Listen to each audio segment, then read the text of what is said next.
వీక్షకులందరికీ good news. Gas సమస్య తీరిపోయింది. హార్ముజ్ జలసంధి నుంచి 2 గ్యాస్ ట్యాంకర్లు వచ్చాయి. రష్యా నుంచి మరో 4 గ్యాస్ ట్యాంకర్లు రిఫైనరీలకు చేరుకున్నాయి.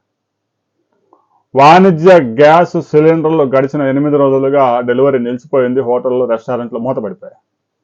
తాజాగా 29 రాష్ట్రాల్లో, కేంద్రపాలిత ప్రాంతాల్లో, అన్ని ప్రాంతాల్లో ఈ వాణిజ్య గ్యాస్, కమర్షియల్ గ్యాస్ ఏదైతే ఉందో డెలివరీ మొదలుపెట్టారు. ఇక ఈ రోజు నుంచి డెలివరీ మొదలుపెట్టారు కాబట్టి రేపటి నుంచి హోటల్స్, రెస్టారెంట్లు అన్ని ఓపెన్ చేసుకునే అవకాశం ఉంది. ఇక గృహ వినియోగానికైతే అసలు ఎలాంటి ఇబ్బంది లేదు. ప్యానిక్ బుకింగ్ వల్ల ప్రతిరోజు 55 లక్షల బుకింగ్స్ గాను 95 లక్షల బుకింగ్స్ జనాలు ఆర్డర్ పెడుతున్నారు. ఇంట్లో ఒక గ్యాస్ సిలిండర్ ఉండగానే మరొక గ్యాస్ సిలిండర్తో పాటు ఇంకా అవకాశం ఉన్నవారు ఇంకో గ్యాస్ సిలిండర్ కూడా బుక్ చేసుకొని ఒక్కొక్క ఇంట్లో 3-4 గ్యాస్ సిలిండర్లు నిల్వ చేసుకుంటూ ఉన్నారు. దీంతో ఆయా కంపెనీల మీద ఒత్తిడి పెరిగి ప్యానిక్ బుకింగ్తో ఈ వెబ్సైట్స్ కూడా క్రాష్ అయిపోయాయి. కేంద్ర ప్రభుత్వం స్పష్టంగా చెప్తా ఉంది, గృహ వినియోగానికి ఎట్టి పరిస్థితుల్లో కొరత లేదు. కొరత సృష్టించి ఎవరైనా ఎక్కువ ధరకి అమ్మాలని చూస్తే ఏజెన్సీలు రద్దు చేస్తామని హెచ్చరికలు జారీ చేస్తా ఉంది.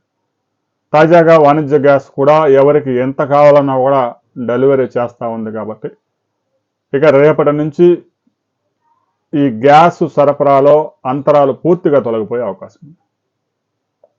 మరికొన్ని నౌకలు కూడా హార్ముజ్ జలసంధిని ఈరోజు రాత్రి దాటబోతా ఉన్నాయి.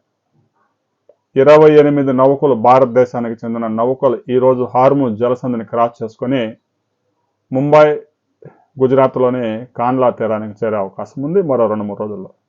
ఆ 28 నౌకలు కనుక భారతదేశానికి సేఫ్గా చేరితే మరో 15 రోజుల పాటు భారత ఇంధన అవసరాలు తీరే అవకాశం ఉంది.